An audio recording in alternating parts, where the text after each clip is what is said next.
तुम्ही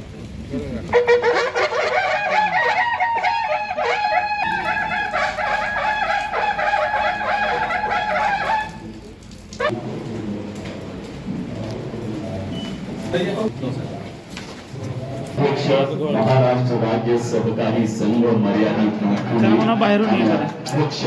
मुंबई जिल्हा मध्यवर्ती सहकारी बँक एक अधिकारी जनजागरण अंकित जीवी स्वप्राण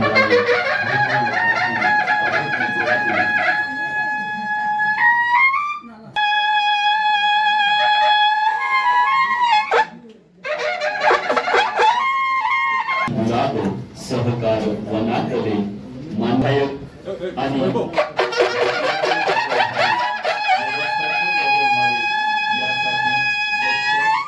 प्रयत्नशील बुद्धीनं कार्यशील असलेली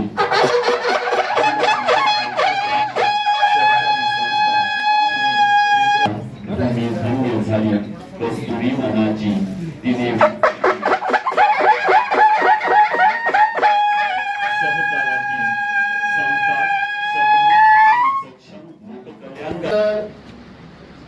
शिक्षण निधी बंद झाल्यानंतर त्या ठिकाणी आर्थिक विवंचनेला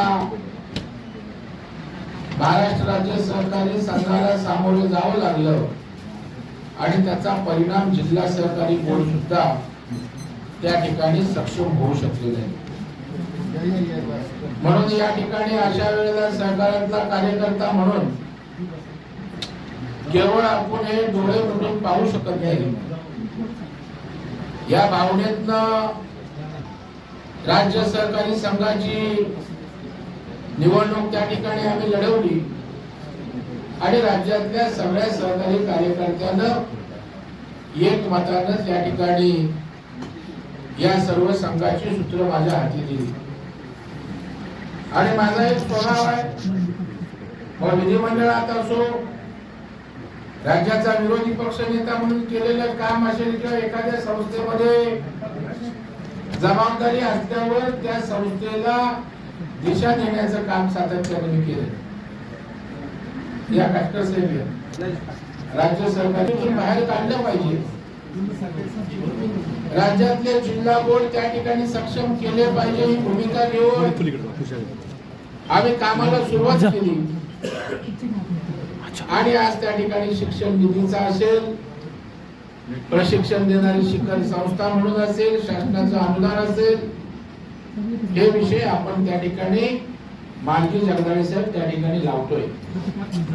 आपण शिक्षण राज्याच्या सहकार मंत्र्यांकडे बैठक केली, त्या ठिकाणी शिक्षण निधी सुरू करण्यासंदर्भातला त्या ठिकाणी कायदा आणण्याचं त्या ठिकाणी मान्य राज्याच्या सहकार मंत्र्यांनी केलं आहे आणि त्याला महाराष्ट्राचे मुख्यमंत्री सुद्धा आपल्याला आशीर्वाद त्या ठिकाणी देणार आहेत आणि त्याच्यामुळे ज्या 16-17 शिक्षण प्रशिक्षण देणाऱ्या संस्था आहेत,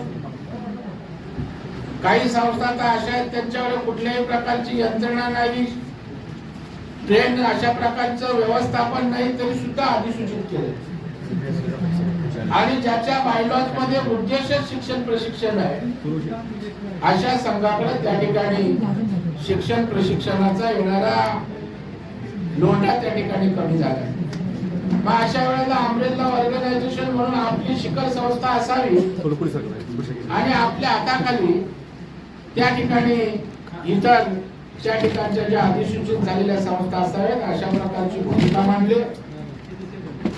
संघाला अनुदान द्यावं, ज्या अनुदानाच्या माध्यमातून सर्व जिल्हा बोर्ड अंतिम बळकट करता येईल असा आपला त्या ठिकाणी प्रयत्न राहणार आहे आणि त्याच्यामुळे राज्यातल्या सरकार चळवळीला शिक्षण प्रशिक्षण देऊन सहकाराविषयी नव्या पिढीला आस्था निर्माण करणं, त्याचबरोबर असणाऱ्या लोकांचा आत्मविश्वास वाढवणं ही जबाबदारी राज्य संघ म्हणून आम्ही त्या ठिकाणी स्वीकारली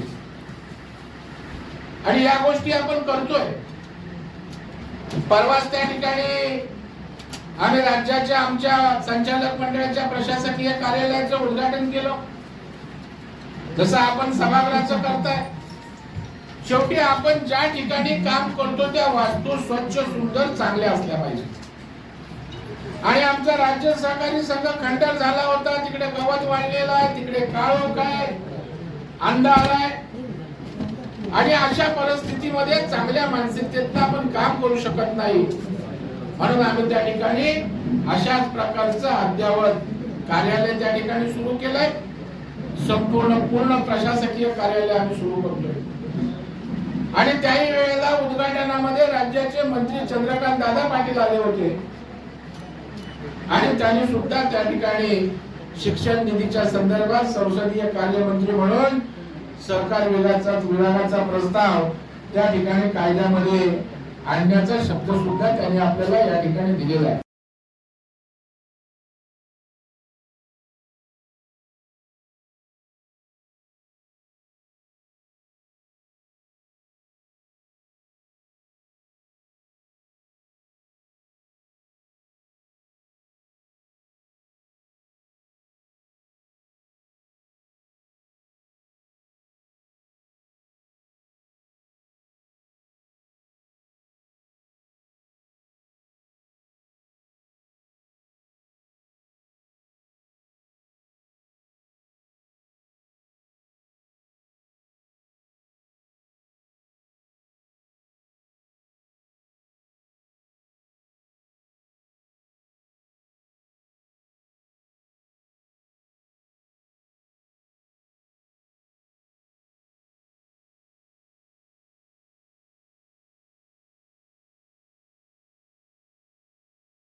प्रवीण भाऊ दरेकर, सातारा जिल्हा मध्यवर्ती सहकारी बँकेचे अध्यक्ष खासदार माननीय श्री नितीन काका जाधव पाटील, त्या सहकारी संस्था सहनिबंधक तथा मुख्य कार्यकारी अधिकारी श्रीमती सोनाली रावळ ठाकूर, सर माननीय श्रीधर कोल्हापुरे सर, जिल्हा विशेष लेखा परीक्षक, सातारा जिल्हा मध्यवर्ती सहकारी बँकेचे मुख्य कार्यकारी अधिकारी माननीय डॉक्टर राजेंद्र सरकाळे सर, सर्व उप आणि हा दीप सतत तेवत राहू अशी आपण प्रार्थना करूया.